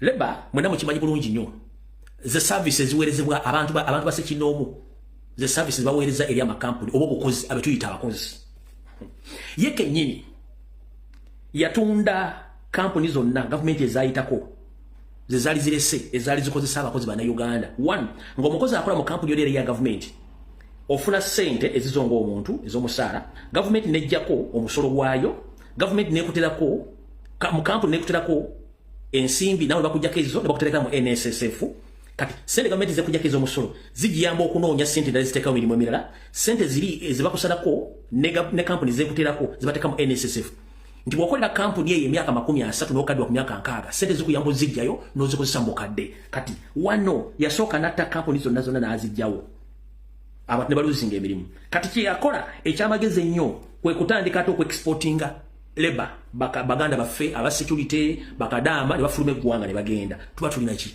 kitegeeza fakta ey'okubiri ya leba teriiwo eyo naye yafa n'eriwo essaawa zino eri unemployed tebalina mirimu bayagayagga osanga omwana alina diguli engato kyo gyeyamugulira nga bagenda omutikkira agikoleddemu application 16 tanafuna mulimu eweddeko soole azadde n'akaana kali ku lujja kakubira jjajja wako enduulu kati ebyo nno tugenze ku capital ye fakta eyokusatu esembayo capital zensimbi ezitandika business oba kye tuyita cash ekisookera ddala cash oba capital in terms of cash sente za Uganda zaanaabuka zaluzinga value zitya saagala webuzebuze ng'afukaana aba kyenjogerako okimanyi odde kyogera mu luzungu sente za Uganda zaanaabuka zaluzinga value zitya nazzikuno ngenda bwe ekyokulabeka ekyo nti walyanga ekikomanda eky'olukumi nga kiriko neggi kati okufuna ekikomanda ekiriko eggi kikwetagisa either gumu kitundu oba kwegi kwebiri kitegeeza se zaluzinga value tezikyana value kati ne mu capital abasinga obungi balina ssente ne zinaabuuka ne zifiira awo ezasigalawo ne zikola bino wammanga byengendo buyongerezaako bw'ogezaako nnyo weewalirize ofune capital ono olina mujja either mu banka ye nanyini banks zino olina mujja mbambanirenda ani nanyini bambanirenda ye Museveni era ero gy'ogudde bw'omala ogwayo banka okuwa ssente zino waliwo akakodyo ke babatega keekaluwa bw'ogenda okubeera mu ssente mu banka olina okutwala kye tuyita security oba omusingo kati akakodyo akasingo bw'obukwakano wano bw'ogenda mu banka okusaba omusingo nti njagala miliyoni 15 miliyoni 20 nga bagamba musingo ki gw'oleeta banka bw'oleeta tosobola kuleeta musingo nga guli equivalent ku ssente z'osabye no baagala omusingo nga guli more valuable than the loan you ask for oba mukitegedde bw'ogenda mu banka okola miliyoni 3 ne bakusaba omusingo bw'obaleetera omusingo nga guli mu ssente zennyini ekyo kyolese nga kiri kyenkanakana essente z'obasabye tebajja kikkiriza baagala ekintu nga kisukka mu ssente z'obasabye katugambe oyagala miliyoni 3 oyina eka y'ettaka ekabuusu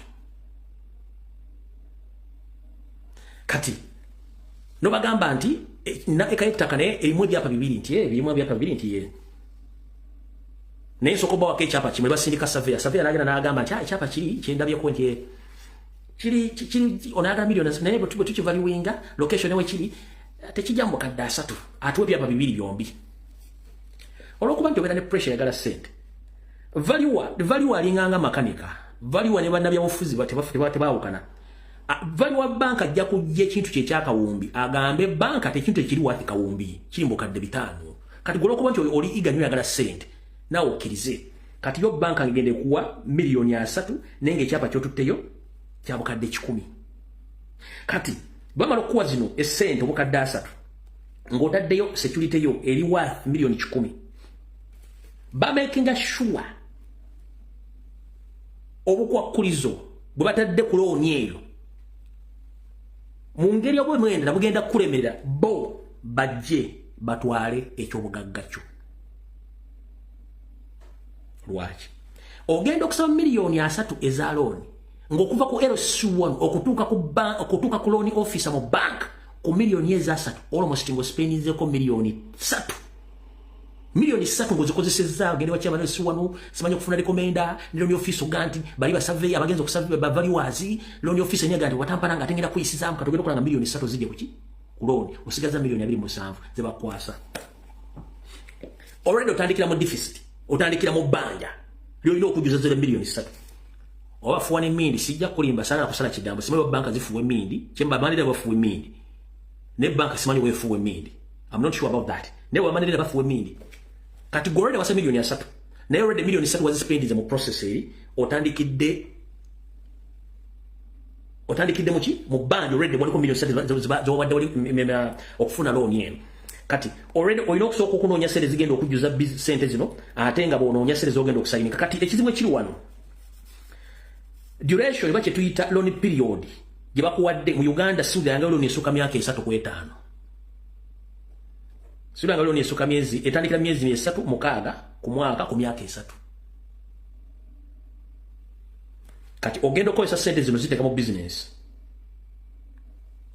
ngazi firayo nga kuchovola abateka ko wali property for sale land for sale nibaga fetwagala milioni 8 kubanga wale bamaze kufuna sente bagala kati ono capital ngoyise mu bank ngoyagala capital interest rate eri ku loan eri wagulu nnyo bwe tugenda bamanelenda wano ngankuziza wansi bamanelenda mpaka myu nkuwente abo mbamanyi bulungi nnyo bano bo endagano zaabwe otunze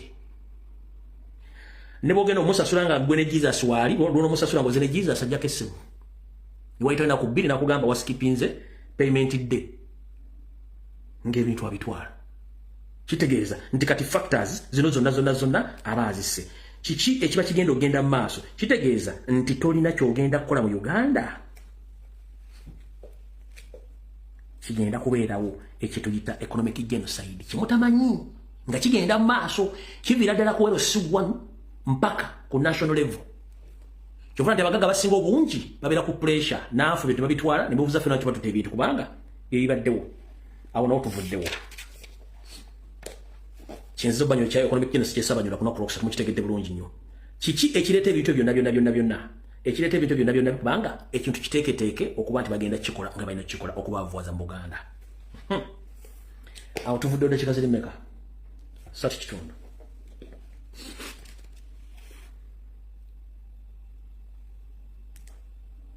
ndabye mugoberera nnyo Niyonzimana sala ziyasabye n'ebigambo byayogera n'abanyonyodde ku lwokusatu naye ate nenfuna version endala omanyi tufuna versions nyingi according to reliable sources 1 bodda ye mabega n'ogoberera video za Niyonzimana zazaakola n'otandika ozigatta emu ku emu ndi wano bategeeza temuddamu kuyita Niyonzimana mu pastor is a well-established state agent who camouflages as a pastor. Bujingo temuddamu muyita musumba. Bujingo is state agent. Wabula ali mu kifaananyi ky'obusumba. Amanyi buli kikolwa kyonna eky'obubbi, eky'obufere, eky'obutemu ekigenda maaso mu Uganda ne mu ggwanga lya Congo.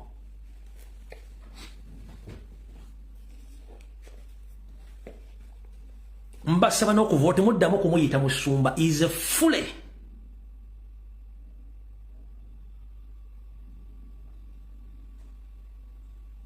Bujingo is a fully established state agent who camouflages as a pastor. He knows each and everything which takes place in the country, including the economic sabotages, including the assassinations, including the black and propaganda against government critics or opposition.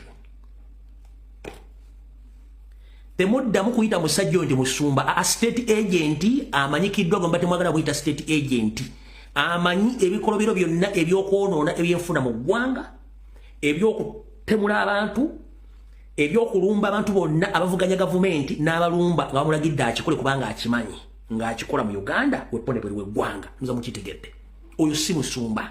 Lwaki si musumba? Dayota andikore yatandika okukyusa ogatte akatambi kamu. Lwaki?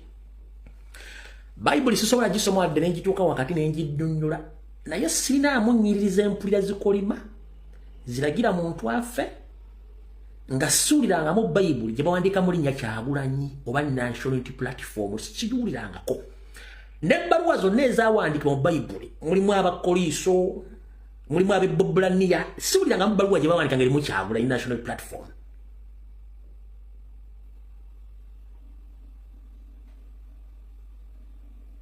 Wano waliwo Bible gy'olina nga mulimu essuula oba ebbaluwa gye bawandikira National Platform oba Robert Kyagulanyi Center mu Bible. Terimu. Kitegeeza kyenkugambye kitwale kituufu. Ono state agent ababuzaabuza. Ddayo otandika okugatta obutambi bwe kamu ku kamu. Ojja kutegeera kyenkugambye. Lwaki? Yayokya Bible. Tewali yamuvunaano bwadde omukonda eminga. Bagezaako muwabirawo ne bigaana.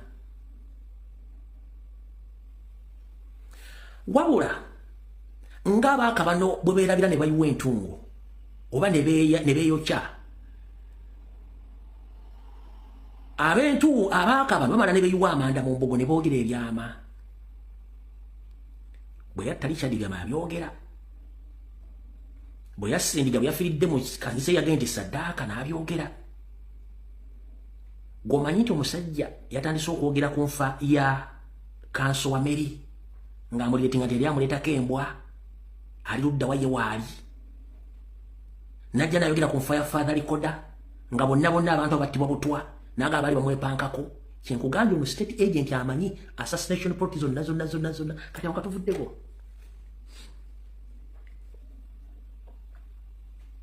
Bujingo okulumba president n'okutandika okwogera essaala abaana baffe babatte bagwe ku accident bafire mu buliri akimanyi.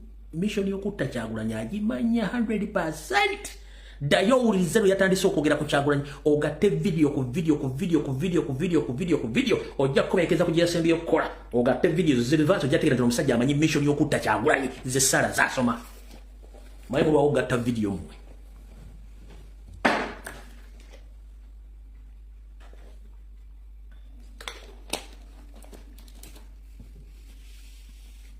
Mulwawo gatta video. Just alinze bulinze batte Kyagulanyi. Embuzi za NRM n'endiga zibaga nti omusajja asobola okwogera ebigambo nebituukira ne bijja ne bibeerawo. Kyekiri obega w'ekyo temwate mutegedde.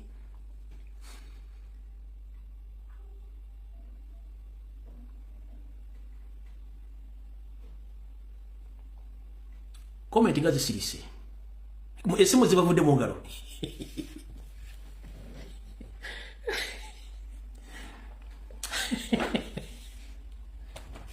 Simu zibavudde mu namusiise mwenna mutidde.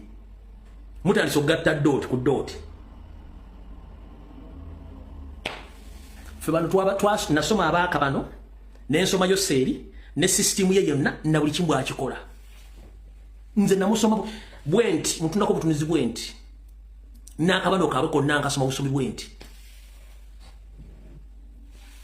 Mwenna kati buli omu asajalaga wait a minute. Kyembadde temumanyi. Ebintu byali mu kusoma byonna akimanyi bulungi nnyo mission weeri bazituulamu era nga y'omu ku collaborators. Bino byonna byasomesa abaana basigale bamulekwa biki. Sooka mubuuze ani asigala nga mulekwa. Bujingo yali avudde public n'aga nti n'omulabe wange.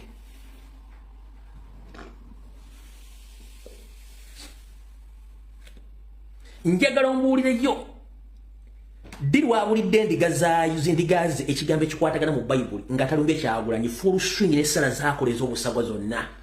Kino bakiyita premeditated statements zajja mu psychology wa Bible n'engezo bazita hate speeches nga mwe abasiru bajja kubaga nti omusajja kayogera ne ka prophesizing nti abalabe bako bagenda kufa naye soko obuuze Kyagulanyi mulabe wa Bujingo ddi tebuliiwo. He knows the mission dayoga dot ku dot. Ojja kufuna ekituufu kyenkugamba. Mwebase nnyo otulo. Mwebase nnyo otulo.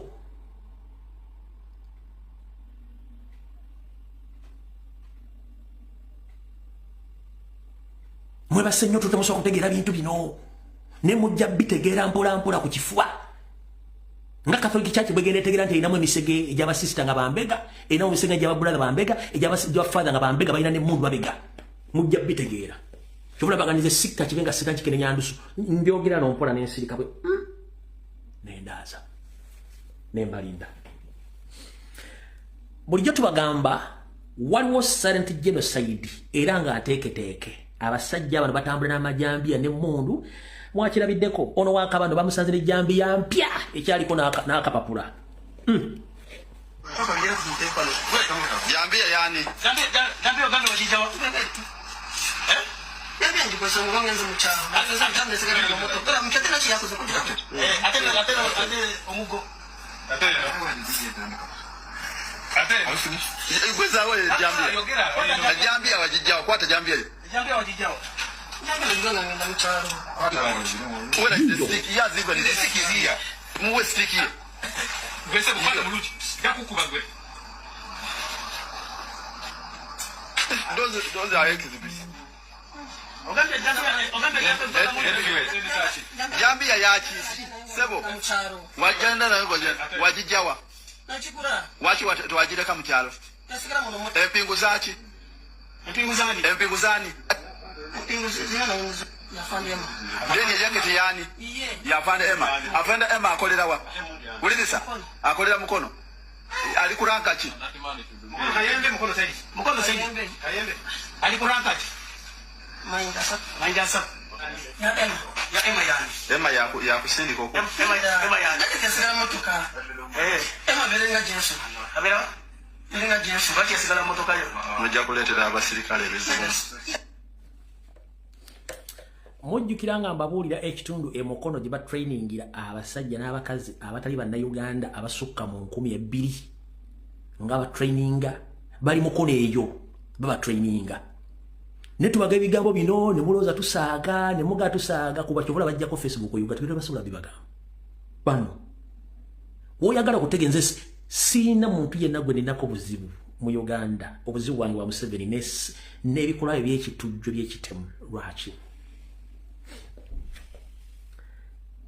bwebanga kimutanza soka kuteeka mbwongo wa mujala mukiteeke mu lwaliro eggwanga lwali limu abatwa abafutu n'abatuusa amawanga asatu if they fail to sit down to negotiate and they started to massacre themselves to the extent of losing almost 1.5 Rwandese, just 3 tribes, then you joke with those people. Limu eggwanga abatwa abahutu n'abatuusi 3 tribes bwe baali mu okutuula ku mmeeza ne bettamu akakadde kamu n'ekitundu ak'abantu. You think those people are human beings? Bwe mbagamba silent genocide egenda maaso mu Uganda bakikola kubanga mwe bannansi balina kikola nga akamese bakakufiira akagenda ne kakumeketa bati bakikola but time ejja tuuka nga pressure bayitiriddeko bakole ekintu ekyo. Temusobola kutegeera bintu bino kati na information just nina era bino njala bitegeza Eklezia ya Uganda bwe nabagambye nti banaze ekijukizo kya sente bali ku ddembe nti ham no soka musirike mujjukira bana bagamba nti Hamis Kigundu Salimu Sale ne Kampala City Council bamu olukusa okuzimba ze Twitter lockups oba obuduuko butono ku mwana gwe Nakivubo okuva gye gutandikira mpaka gye kukoma usawa ya kwini mukijjukira ani akyakijjukira wenaleta saga yakatale ko wino najja ne baga nti Hamis Kigundu bamuwa mission ey'okuzimba ku mwana gwe Nakivubo okuva gye gutandikira eri wa Kisekka mpaka ku sawa ya kwini ngagenda kuzimba ko lockups mukijjukira bulungi nnyo.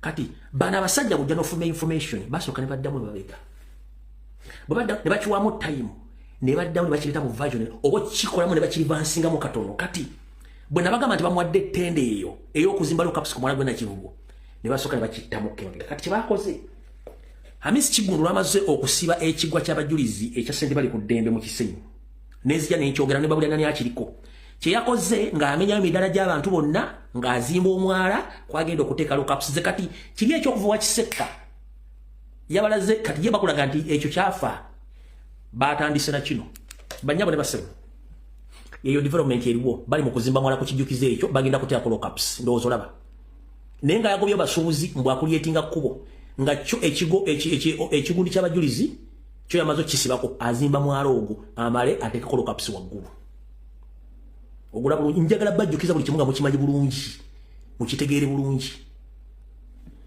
manyi muli bakujjukiza nnyo muri bakujjukiza nnyo kiki mukira bulungi nnyo mukira bulungi nnyo kati bwe bate bakole ebintu byabwe naye mnakano kankabagambe ndikungere ku information nda chika 15 isigadde information ekwatagana ku pastor ya betaka oba kioski bazita kioski ndowooza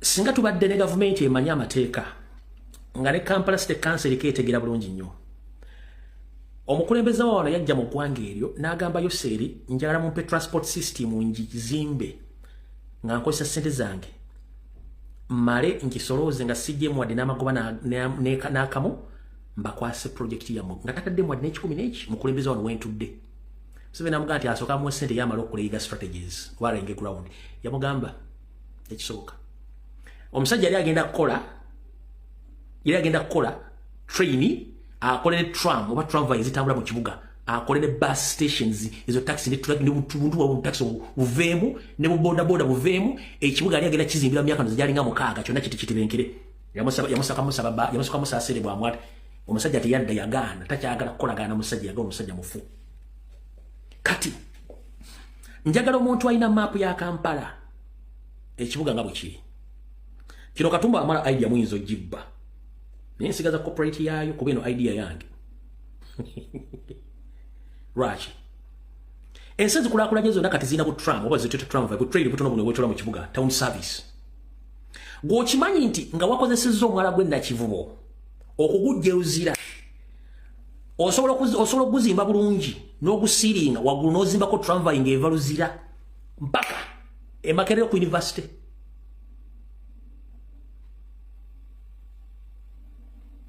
era bwetuukaawo kuhamu nebulanchi nga nejja neyitawo neyita ku kizimbe neyita ku kijjukizo kyabali ku ddembe netambula neyingira Kisenyi nejja netambula mpaka ku ngalabi waggulu ng'omwana ogwo emapu ngirina mu mutwe yonna engirina emapu yaawo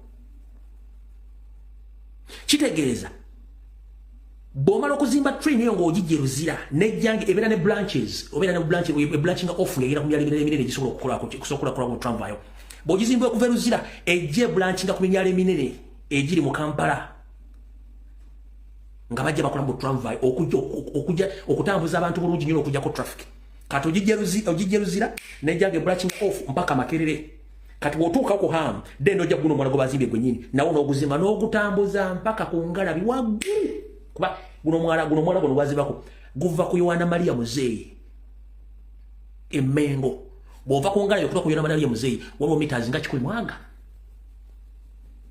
okuva ku ngalabi eya Ssaabasajja Kabaka Emmengo okutuuka ku Yohana Maria Muzeeyi waliwo meters 10 mwanga oba meters 10 if not mistaken ndako okuva ku ngalabi okuva ku Chengo Glasses kira ku Yohana Maria Muzeeyi zero meters 10 meters 10 omanyi jjamu gwoba osazeeko mu Kampala jukira eriyo emyala egiri mu Nakawo omwo ne gye basobola okuzimba nayo bagifuula amakubo ga train buli tramway butambula mu kibuga kitegeeza taxi obozigobye osigaza basi zokka ne boda obozigobye abantu bagenda tambulira mu time ne Katumba amala akeera ku makya lukwaga n'abeera muli nga ayambadde enjegereze bonna tekuli alina programu ya kibuga bali wakanula maaso eya ideology yange mugikolanga njabba wabira no video eribaayo gyeri ati ya copyright gyonna embeera gy'omu Kampala ngimanyi ena ideology yange copyright njirina kendibanga mukikoze poze mu gavumenti bwe sijja nimwono ga media mu 7 njabba wabira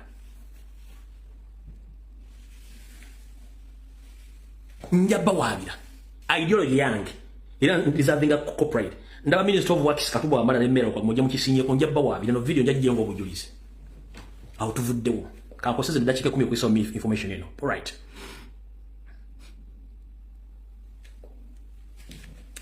one war omwami ono gonna basomera ko ligo bayita Pastor Joseph Sekisaka Pastor ono mbu naye amanya muganda lwa amanya Ekkanisa ye eri Katale Busaawu Sekuku gyeri bamuyita Pastor Joseph Ssekisaka ono yabba ettaka ya family emu enkukuutivu mu Buganda lwakuba nti abantu abasinga obungi munnange bagenda e Bulaaya. Omwami ono yono era naye mu Bayibuli ye alinamu akawaayiro ka Kyagulanyi oyo Joseph Ssekisaka naye Muganda mannya oyo Muganda mannya. Kyaki ye bagiyita Miracle Ministries esangibwa eyo Seguku Katale. Ettaka lyabba lya family y'abasajja n'abakazi Baganda. Kyokka ekijja kyeyasenda kiriko ebijja 10 nga ne Ssenkulu Nnyirikyo kwe yali agalabiziddwa. Omwami onajja okuba nti State Mafias ng'akozesa ababbi b'ettaka n'ebyapa ebifu n'asaanyawo ekijja ky'aba n'abalagamu n'agasuula gye yayagala. Omwami ono family egezeko omwengenji nga n'omusango guli mu kooti nga kooti yamugamba toteekeddwa kola kintu ekyantiru nga kooti esazeewo. Omwami ono yagaana n'emuweereza olw'okuba nti bano baakabano. Nabalaze ebijja bino era mugenda kuwulya bulungi nnyo.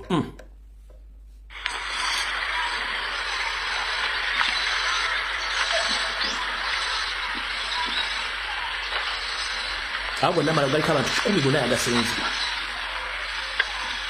Boye baagala be bayita.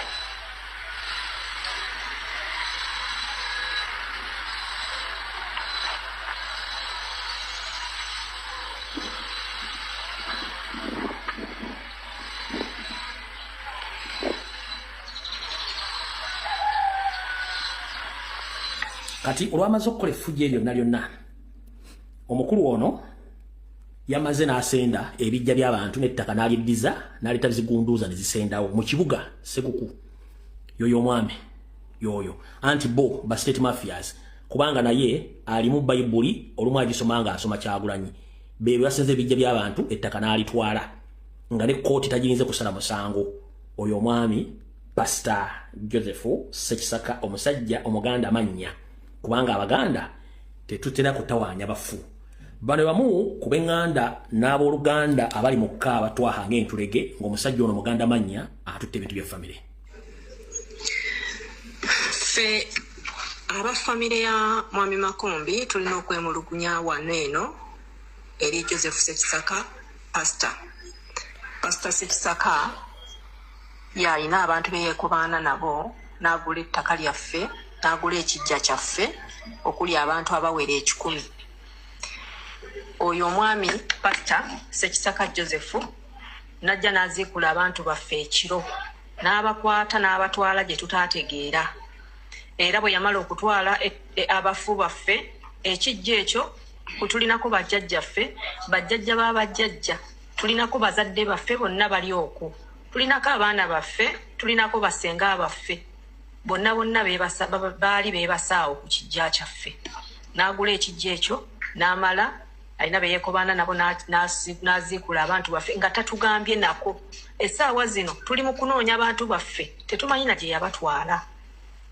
N'amala okuziikula abafu baffe n'asendawo ne tractor n'asibawo ne sseŋŋenge. We twogerera wano omwami oyo Mwami Ssekisaka Joseph Pastor yaddidde drone n'abasirikale ab'emmundu abakuuma ettaka lyaffe awaali ekijja kyaffe tetukkirizibwa na kulinnyawo.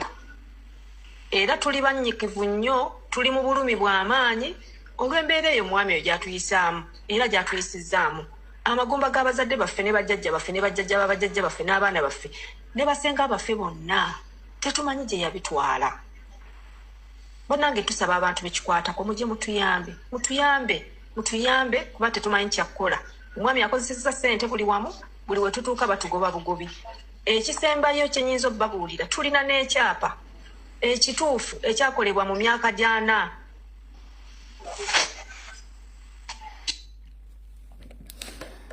Weewuunye ekyapa kya family eno bye byapa ebyakolebwa nga biwandiikibwa n'ekyoya ky'enkoko. Family eno ekyapa ekirina naye ono mwami mu state yaabwe yakabano yajja n'ekyapa kyabwe kijingirire n'asenda ebintu by'abantu kubanga Muganda mannya akozesa amagye era naye mu mbuulire ye mu kyaki ye era naye mu Bayibuli ye mulimu Kyagulanyi naye nje arafuna bulungi endiga zange nga 2 zitule mu kyaki njala zindi kodingireyo ng'abulira ku Kyagulanyi ojja tuulira nga tubaluka katuli mu nsonga za ttaka okya battaka naye nja kusindika endiga zange 2 zijje zitule mu kyaki ey'Esseguku mpulire ng'osoma ennyiriri eziri mu Kyagulanyi ojja tuulira naye ate nyongera okujjukiza mukulu Joseph Ssekisaka mutudde ku timing bomu amazzi gakulukutira gye gaali gakulukutidde obiwulira munnange ye amazzi gakulukutira gye gaali gakulukutidde emyaka gy'olina n'ekyapa kye balina bano byawukanira ddala ng'empale za muganda wo Museveni buli kintu kirina okudda gye kyava nkubuulira mubbe mutemule mutwale buli kintu kirina okudda gye kyava zino famire zirina abajjukulu n'abajjwa ne bannyinizo weebali essaawa zino mwe muyina emmundu era mwe muyina amaanyi naye amaanyi gatuuka ne gaggwa nga buli kintu kirina okuddayo kubanga emmotoka bagitandikira watto si weewummulira erina okudda ne paakinga n'agivuga n'afuna ekiwojjewejjo n'awummula watto Pastor Ssekisaka omuganda amannyo waakabano nkubuulira mukama wa Museveni emmotoka gye bagitandikira watto si gyewummulira emmundu muzira n'amaanyi mugalira n'ettayimu egenda ttuuka nga ne gwe mwetonda takyagala kubeetonda kubanga amazzi gakulukuta gye gaali gakulukutidde ettaka terina mipiira musende mudaaganye abaganda na buli kimu kikole naye aliva yenna ne weesimba nga gonja ali ku kyoto tusaba kibonerezo oba tusaba kisonyiwa watto mulitegeera obuko bw'abantu nga bwe tubeera ku ttaka nga tuyimiridde busimbaalaala nga tulengera ebire mu bbanga ebyekyanga bwe biddugala ennyo ne bitandika okubaluka ntugamba leero etuse gye wava omuyaga ne gugikunsa neebula n'egenda ate ne wajjawo ebyeruyeru ne bituwa enkuba ensaamusaamu era bwe tulabanga ebimbye ennyo yekyanga nnyo Mukama Katonda atuweereza musoke obubonero butulaga nti enkuba ebadde ya ttabbu era n'aginywa n'agenda n'ekya Museveni bwe kitibwe kiri akabonero k'amasoka kamaze okutimba mu bbanga ne kalaga nti abasajja embeera yaabwe si nnungi wakwekazanga abafuka banaaba n'ekituufu bakimanyi n'olw'ensonga eyo akatambi kawedde tusisinkana olunaku lwonna Mukama lwonna abatusinkanyiza ne Pastor Joseph Ssekisaka owa Miracle Ministries Esseguku va ku ttaka lya famire y'abasajja abaganda onoonye byokkola kyapa kye balina kikadde nnyo ku myaka gyo n'abagenzi bewasinkana n'obatwala n'obasula gye basula bajja kuzuukukira mutojja kukitegeera olina abaana abazzukulu lwaki mululunkalira nnyo ensi ng'ate musomesa ogenda mu ggulu nze mbuuza ku Pastor Ssekisaka Bibuliya gy'okwata ekugamba kolerera nnyo eggulu so si nsi ebibbe tebyala ate era egamba wattu bw'olimala okubba ate naye bali kubba ne bakwandula lindirira okubba naye ate byabijja kuddibizibwa kubanga tebali egenda kubba ojja bbizaayo akatambi kawedde Mukama bankumira takumira mpeera tusikana olunaku olulala mweraba